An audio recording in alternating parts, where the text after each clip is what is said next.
Space super power అంతరిక్ష రంగంలో తిరుగులేని విజయాలతో దూసుకుపోతున్న ఇండియా ప్రస్తుత టార్గెట్ ఇదే.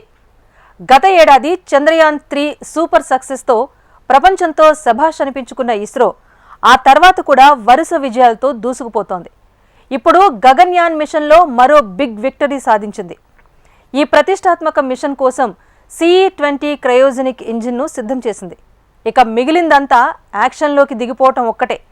ఇదే సమయంలో భారత్ను స్పేస్ సూపర్ పవర్గా నిలబెట్టేందుకు కేంద్ర ప్రభుత్వం మరో ముందడుగు కూడా వేసింది. ఆ ఒక్క అడుగే అతి త్వరలో ఇండియాను అంతరిక్ష రంగంలో తిరుగులేని శక్తిగా నిలపబోతోంది. ఇంతకు స్పేస్ సూపర్ పవర్ లక్ష్యం కోసం భారత్ ప్లాన్ ఆఫ్ యాక్షన్ ఏంటి? గగన్యాన్ మిషన్ ఆ లక్ష్యాన్ని ఎలా నెరవేర్చబోతోంది? మిషన్ గగన్యాన్ లో ఇస్రో మరో కీలక ముందడుగు. 3, 2, 1, 0. CE-20 క్రయోజెనిక్ ఇంజన్ సిద్ధం చేసిన సైంటిస్టులు స్పేస్ సూపర్ పవర్ లక్ష్యం నెరవేరే టైం వచ్చేసిందా? తక్కువ ఖర్చు, తిరుగులేని విన్నింగ్ పర్సంటేజ్, అగ్రరాజ్యాలు ఆశ్చర్యపోయే పనితీరు. స్పేస్ సూపర్ పవర్ గా ఎదగడానికి ఓ దేశానికి ఇంతకంటే ఏం కావాలి? దేశ భవిష్యత్తును మరింత బ్రైట్ గా మార్చే స్పేస్ ఎకానమీకి ఇస్రోకు మించిన సంస్థ ఇంకెక్కడుంది?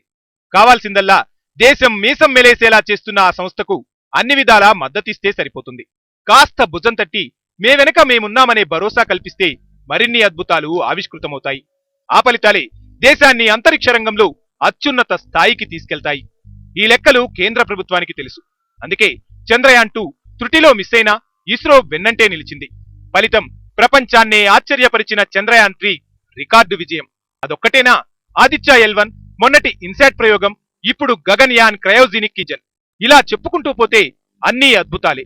ఆ అద్భుతాలకు మరింత ప్రోత్సాహం తోడైతే सो देश में स्पेस इकोनॉमी इसका बहुत अवसर है हमारे पास, और इसको विकसित करने के लिए इससे संबंधित कमर्शियल एक्टिविटीज़ और टेक्नोलॉजी डेवलपमेंट को बढ़ावा देने के लिए 6 अप्रैल 2023 को मंत्रिमंडल द्वारा इन स्पेस जो पॉलिसी है, इंडियन स्पेस पॉलिसी, उसको स्वीकृति दी गई थी और एक कॉम्प्रिहेंसिव फ्रेमवर्क इस पॉलिसी का बनाया गया था.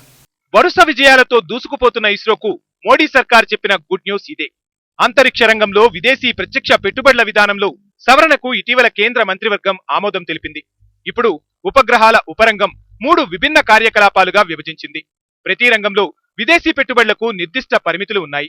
సవరించిన విదేశీ ప్రత్యక్ష పెట్టుబడుల విధానం ప్రకారం అంతరిక్ష రంగంలో 100% FDI అనుమతిస్తుంది.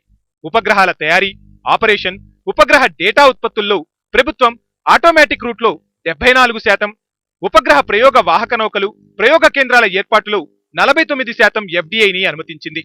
సవరించిన విధానం ప్రకారం అంతరిక్షంలో భారతీయ కంపెనీలలో పెట్టుబడి పెట్టడానికి భారీ పెట్టుబడిదారులను ఆకర్షిస్తాయి. సింపుల్ గా చెప్పాలంటే ఇస్రో తన ప్రయోగాలకు అవసరమయ్యే నిధులు విదేశీ పెట్టుబడుల రూపంలో పోటెత్తుతాయి. ఇస్రో వంటి విజయవంతమైన సంస్థకు విదేశీ పెట్టుబడులు ఏ స్థాయిలో వచ్చి పడతాయో ప్రత్యేకించి చెప్పాల్సిన అవసరమే లేదు. స్పేస్ సూపర్ పవర్ గా ఇండియా అవతరించడానికి ఈ నిర్ణయం ఒక కీలక మలుపు అవుతుందని స్పేస్ ఎక్స్పర్ట్స్ అంచనా వేస్తున్నారు. నిజానికి తిరుగులేని విన్నింగ్ పర్సంటేజ్ తో దూసుకుపోతున్న ఇస్రో కూడా స్పేస్ ఎకానమీపై కన్నేసింది. మిషన్ గగన్యాన్ అందులో భాగమే. తాజాగా ఈ మిషన్ లోనూ కీలక ముందడిగేసింది ఇస్రో. గగన్యాన్ మిషన్ లో వినియోగించే LVM-3 launch vehicle CE-20 cryogenic engine ను సిద్ధం చేసింది. LVM-3 రాకెట్ కు శక్తినిచ్చే CE-20 cryogenic engine human rating లో ప్రధాన మైలురాయిని సాధించిందని ఇస్రో పేర్కొంది. ఈ ఇంజన్ సామర్థ్యాన్ని పరీక్షించేందుకు అనేక భద్రతా చర్యలు తీసుకున్నట్టు వెల్లడించింది. ఈ నెల 13న చివరి దశ ప్రమాణ పరీక్షలు పూర్తయ్యాయని వివరించింది. రాకెట్ ఇంజన్లలో హ్యూమన్ రేటింగ్ వ్యవస్థ అత్యంత కీలకం. మానవులు సురక్షితంగా ప్రయాణించేందుకు యంత్రాలు ఏ మేరకు సరిపోతాయనేది ఈ వ్యవస్థ అంచనా వేస్తుంది. వచ్చే ఏడాదిలో ఈ మిషన్ ను చేపట్టే లక్ష్యంతో ఇస్రో చర్యలను ముమ్మరం చేసింది. ఈ మిషన్ విజయవంతమైతే అమెరికా, చైనా, రష్యా తర్వాత ఈ ఘనత సాధించిన 4వ దేశంగా భారత్ అవతరిస్తుంది. అది మాత్రమే కాదు, స్పేస్ సూపర్ పవర్ లక్ష్యంలో అదే కీలక మలుపు అవుతోంది కూడా.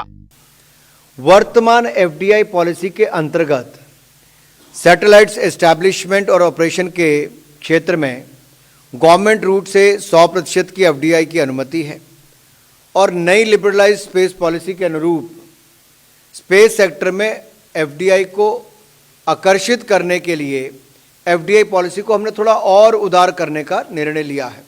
మరోవైపు ప్రపంచ స్పేస్ ఏజెన్సీలతో ప్రయోగాల్లో పోటీ పడుతున్న భారత్ ఇస్రోతో పాటు ప్రైవేట్ స్పేస్ ఏజెన్సీలను కూడా అంతరిక్ష రంగంలోకి ఆహ్వానించింది. ఇటీవల భారత తొలి ప్రైవేట్ రాకెట్ ప్రయోగించిన స్కైరూట్ ఏరోస్పేస్ ఏజెన్సీ తన మొదటి ప్రయోగాన్ని విజయవంతంగా పూర్తి చేసింది.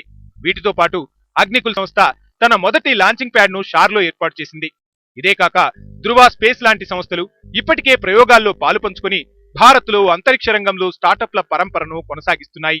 అలాగే వాణిజ్య ఉపగ్రహ ప్రయోగాలను మరింతగా ముందుకు తీసుకెళ్లాలని ISRO small satellite launch vehicle SSLVని అభివృద్ధి చేసింది. ప్రైవేటు ప్రయోగాలకు ఇస్రో ప్రధాన విభాగమైన న్యూ స్పేస్ ఇండియా లిమిటెడ్ 2021-22లో 1731 కోట్ల రూపాయల ఆదాయమర్జిస్తే 2023-24లో 3504 కోట్లకు చేరింది. కొన్నేళ్లలోనే భారత వాణిజ్య అంతరిక్ష రంగం ఈ విధంగా అభివృద్ధి చెందడం పట్ల పార్లమెంట్ స్టాండింగ్ కమిటీ కూడా ఇస్రోను దాని అనుబంధ సంస్థలను అభినందించింది. ఇప్పుడు విదేశీ ప్రత్యక్ష పెట్టుబడుల విధానంలో సవరణలు అంతరిక్ష రంగంలో మన స్థానాన్ని మరో స్థాయికి తీసుకెళ్లడం ఖాయంగా కనిపిస్తోంది. ఇస్రో ప్రయోగాలకు మరో తిరుగులేని బ్రహ్మాస్త్రం PSLV. వాణిజ్యపరమైన ప్రయోగాల్లో టాప్ లో కొనసాగుతున్న లాంచ్ వెహికల్ ఇది. శ్రీహరికోట రాకెట్ కేంద్రం నుంచి జరిగిన 60కి పైగా ప్రయోగాల్లో 40కి పైగా ప్రయోగాలు PSLV ద్వారా చేసినవే. వాటిలో కేవలం 2 మాత్రమే విఫలమయ్యాయి. మిగిలినవన్నీ సూపర్ సక్సెస్ అయ్యాయి. ఇంత ఖచ్చితత్వం ఎక్కడా సాధ్యం కాదు. అందుకే PSLVని అత్యంత విశ్వసనీయ లాంచ్ వెహికల్ గా ఇస్రో భావిస్తోంది. ఇస్రో 2 టన్నులకు మించి బరువు కలిగిన అతిపెద్ద ఉపగ్రహాలను ఫ్రాన్స్, రష్యా నుంచి పంపిస్తుండగా చిన్న విదేశీ ఉపగ్రహాలను PSLV ద్వారా ప్రయోగించి వాణిజ్యపరంగా ఆదాయం గడిస్తోంది. అయినా సొంతంగా ఉపగ్రహాల ప్రయోగాలు చేసే ఇస్రోకు వాణిజ్య అంతరిక్ష ప్రయోగాల్లో వాటా తక్కువేనని చెప్పాలి. కానీ ప్రపంచ వాణిజ్య అంతరిక్ష మార్కెట్లో LVM-3 ఇస్రోకు మంచి గుర్తింపునే తీసుకొచ్చింది. భారత వాటా వాణిజ్య అంతరిక్ష ప్రయోగాల్లో 2% మాత్రమే ఉంది. కానీ గతేడాది చంద్రయాన్-3 భారీ విజయంతో ఆ లెక్కలన్నీ ఒక్కసారిగా మారిపోతున్నాయి. మరోవైపు 2023-24 ఆర్థిక సంవత్సరానికి బడ్జెట్లో అంతరిక్ష రంగానికి 12,543 కోట్లు కేటాయించారు. మొన్నటి బడ్జెట్లో 2024-25 సంవత్సరానికి 13,402 కోట్లకు పెంచారు. 6 ఏళ్ల నుంచి చూసుకుంటే అంతరిక్ష ప్రయోగాలకు కేటాయింపులను కేంద్రం పెంచుతూ వస్తుంది. ఇది కాక వాణిజ్య ప్రయోగాల వల్ల వస్తున్న ఆదాయంతో ఇస్రో అంతరిక్ష ప్రయోగాల కోసం పెద్ద ఎత్తున బడ్జెట్ కేటాయిస్తుంది. వాస్తవానికి 1950లో ప్రారంభమైన స్పేస్ ఎకానమీలో అమెరికా అప్రతిహితంగా కొనసాగుతోంది.